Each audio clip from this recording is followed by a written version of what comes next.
Cette troisième vidéo va faire le bilan de ce qu'il faut retenir sur le cours sur les correcteurs. Il y a 4 grands points à bien retenir.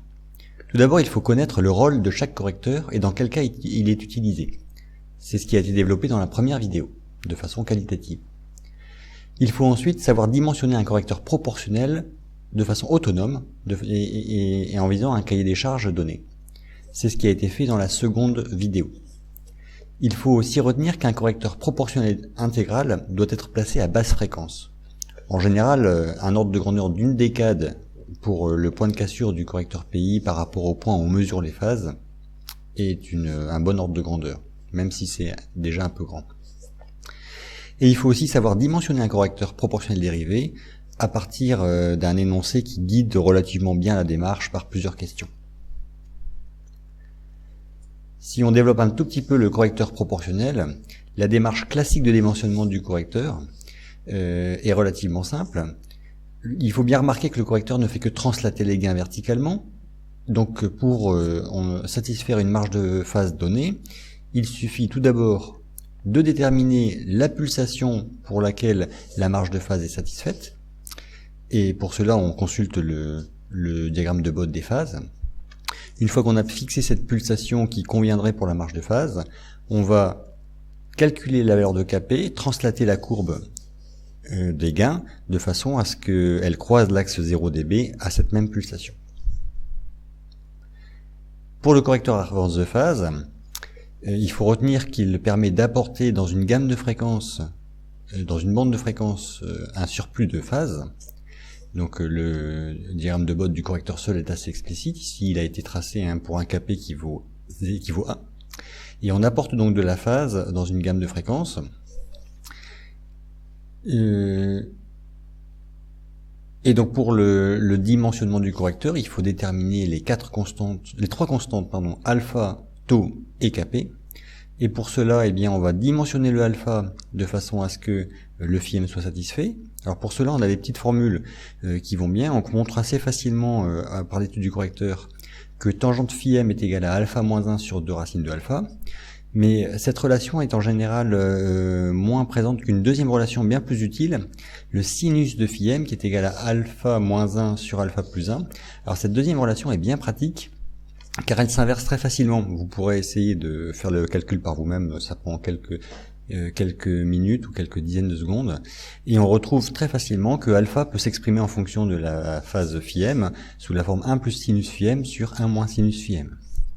Et c'est en général dans ce sens qu'on utilise la relation, puisque le cahier des charges imposant la marge de phase, on peut déterminer combien de phases il faut ajouter à une fréquence donnée, donc déterminer le phi m, et donc une fois qu'on connaît le phi m, on peut déterminer le alpha qui convient pour le correcteur proportionnel dérivé. Ensuite, il faut aussi retenir l'énoncé normalement devrait donner ces informations, que le maximum ici apparaît en 1 sur tau racine de alpha, qui est la moyenne quelque part des deux pulsations de cassure. Alors les pulsations de cassure ici, 1 sur alpha tau et 1 sur tau ici, sont relativement symétriques pour la courbe. Donc on comprend bien que le maximum intervient au milieu, mais au milieu sur une échelle logarithmique quand même. Donc ça veut dire qu'en fait le 1 sur tau racine de alpha est en réalité une moyenne géométrique, c'est-à-dire que il est égal à la racine du produit de 1 sur tau par 1 sur alpha tau.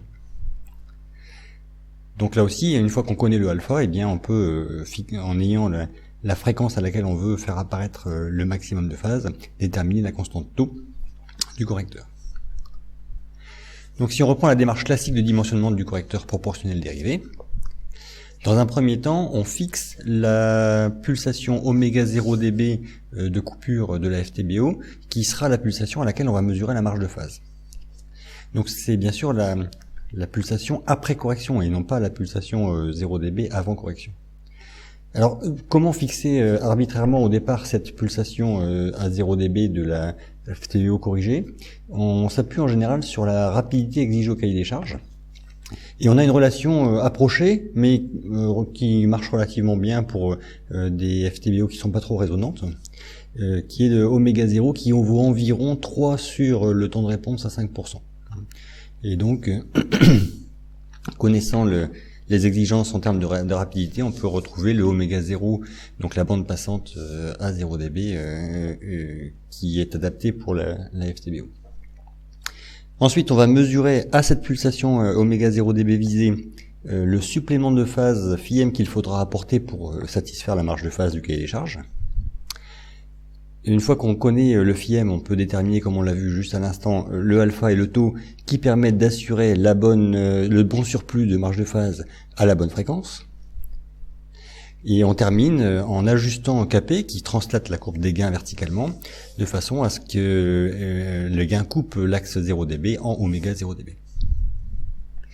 Alors si on prend l'étude de la machine Uranus X, une étude relativement simplifiée tout de même, on a déjà vu que pour un moteur asservi en position, on a un processus qui est de la forme une constante sur sur P facteur de P plus 1 plus tau P. Donc on retrouve cette forme en fait de fonction de transfert pour le processus. On a mis en amont un correcteur proportionnel dérivé. On retrouve la constante, le premier ordre avec ici la constante de temps A fois T, et puis un deuxième ordre avec la constante T. On se fixe un cahier des charges assez standard, donc une rapidité ici de 3 secondes, un système qu'on veut précis, une marge de phase de 60 degrés, et pas de dépassement, puisque c'est une machine d'usinage, c'est assez logique. Et on aimerait bien donc déterminer les coefficients du correcteur proportionnel dérivé, donc Kp, A et T, qui permettent de satisfaire ce cahier des charges. Alors si on trace la réponse du système sans correction, donc avec un correcteur C de P qui est égal à 1, eh bien on retrouve ce comportement, donc un comportement ici légèrement dépassant, avec une rapidité d'environ 4 secondes, donc là on ne satisfait pas dans les deux cas le cahier des charges. Par contre, on a quand même déjà un système précis, ce qui est assez logique puisque le processus comporte déjà une intégration. Et sur le diagramme de Bode, on va retrouver ici une pente à moins 20 dB par décade, puis une pente à moins 40 dB par décade, et puis une phase. Alors on s'aperçoit que dans la situation actuelle, on a plus de 60 degrés de marge de phase, puisque quand on va à la pulsation à 0 dB, de moins 180 degrés jusqu'à la courbe, on dépasse les 60 degrés. 60 degrés, ça correspond à une phase de moins 120 degrés ici. Là, on a 60 degrés de marge de phase. On a ici un petit peu plus. Sauf qu'il va falloir augmenter la rapidité. Donc, si on veut augmenter la rapidité, on va augmenter le gain. Et si on augmente le gain, on va décaler la pulsation à 0 dB vers la droite. Et du coup, on ne satisfera rapidement plus la marge de phase. Donc en fait, une correction proportionnelle toute bête serait insuffisante, puisque si jamais on veut rendre le système plus rapide puisqu'il est trop lent, on va augmenter les dépassements et on va diminuer la marge de phase et rapidement on va plus satisfaire les critères de stabilité. Alors on reprend la démarche classique de dimensionnement du correcteur proportionnel dérivé. On fixe tout d'abord à l'aide du temps de réponse à 5% fixé au cahier des charges le oméga 0 dB cible.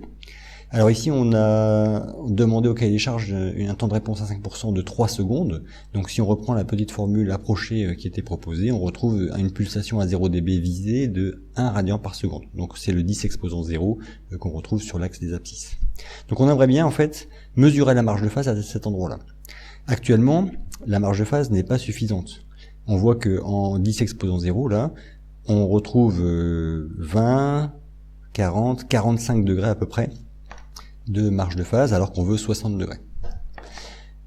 Donc voilà, donc du coup il manque 15 degrés de phase pour atteindre les 120 degrés ici, donc 60 degrés de marge de phase.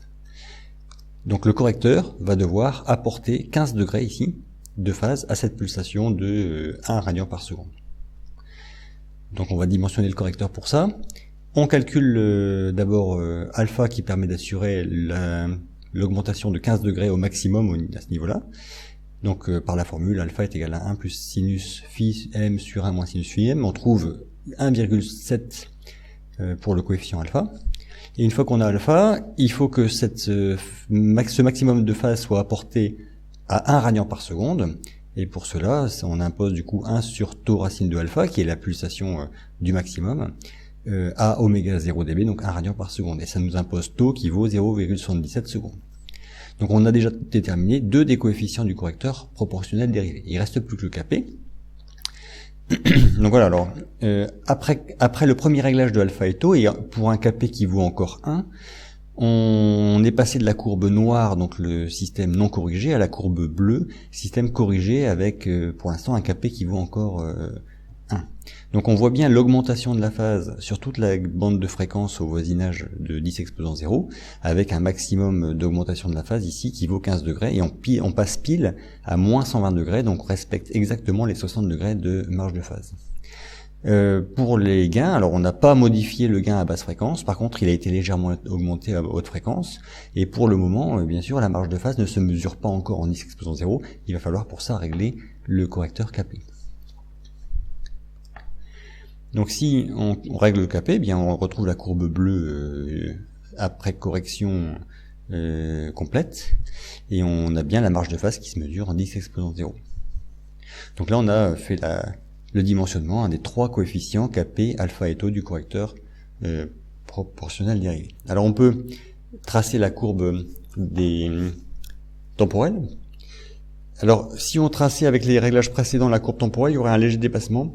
Donc le gain Kp a été légèrement diminué, ajusté, de façon à ce qu'on n'ait pas de dépassement. Et comme on a légèrement diminué Kp, les marges de phase sont un peu plus grandes que ce qui est demandé au cahier des charges. On a donc on respecte le cahier des charges sur les marges de phase. On n'a pas de dépassement, on a un système précis et on respecte le temps de réponse à 5% ici, qui est à peu près donc à 3 secondes. Donc on a respecté tous les critères du cahier des charges.